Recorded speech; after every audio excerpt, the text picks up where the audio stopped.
Pauwi na si Josie galing sa trabaho nang biglang may sumulpot na karo ng patay at muntikan na siyang mabangga.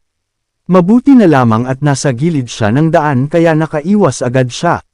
Ngunit labis niyang ipinagtaka kung saan nanggaling ang misteryosong karo ng patay dahil wala naman siyang nakitang paparating na prosesyon o sasakyan sa paligid.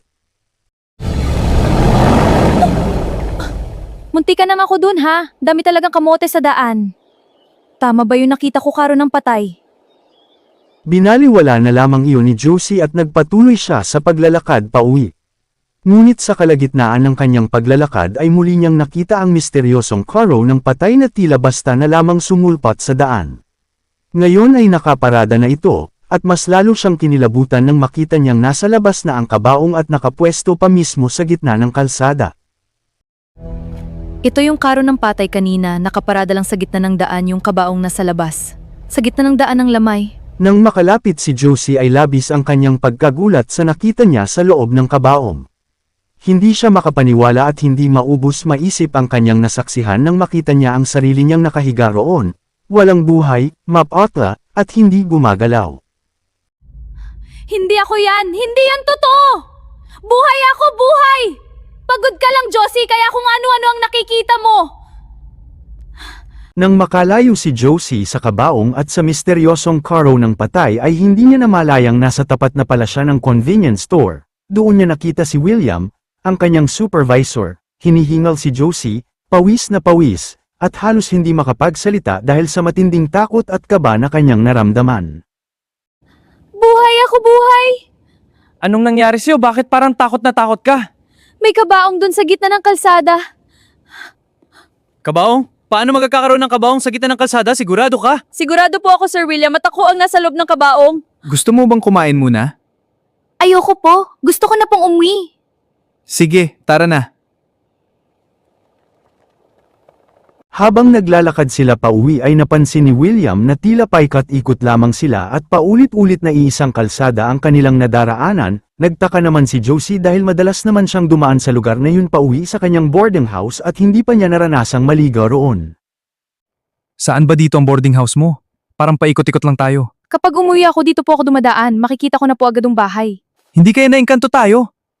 Sure kang dito ang daan. Baka nagkamali ka lang. Opo, sir, yan ang mga palatandaan ko mga tindahan. Bakit nawala ang bahay? Pwede ka naman sa apartment ko, wala bang magagalit sa akin?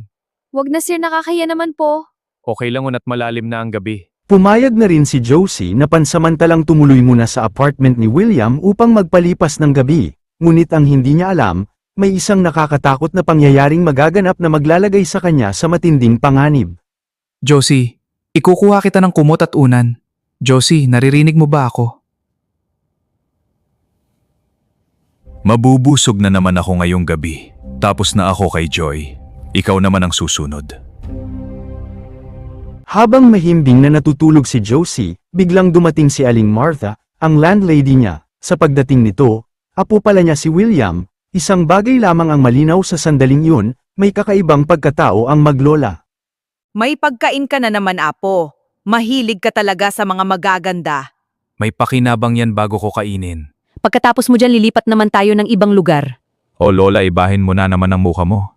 Siyempre para hindi tayo makilala. Lumipas ang gabi at sa wakas ay nagising si Josie. Dali-dali siyang tumakbo palabas ng apartment. Ngunit laking gulat niya nang makita niyang wala na ang apartment, pati ang ilang bahay at tindahan sa paligid ay naglaho. At ang dating pamilyar na lugar ay naging isang malawak at tahimik na espasyo na hindi na niya lubos makilala. Sa gitna ng kanyang pagkalito, nakita niya ang sarili niyang nakahandusay sa damuhan, duguan at wala ng buhay.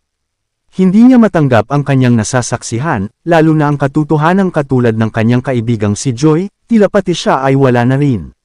Nung ibig sabihin nito, patay na ako? Hindi pa ako patay.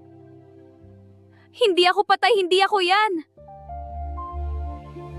Pagkatapos ng sinapit nina Joy at Josie, muling nagpakita si Aling Martha kasama ang kanyang boarding house, at tila may balak na naman siyang isagawa, para muling kumuha ng mga iaalay sa kanyang apo, dahilan upang mukhang mauulit ang sinapit ng magkaibigan. Bakante pa po ba? Oo, iha, meron pang bakante. Gusto mo bang makita? Opo, para makalipat po ako agad.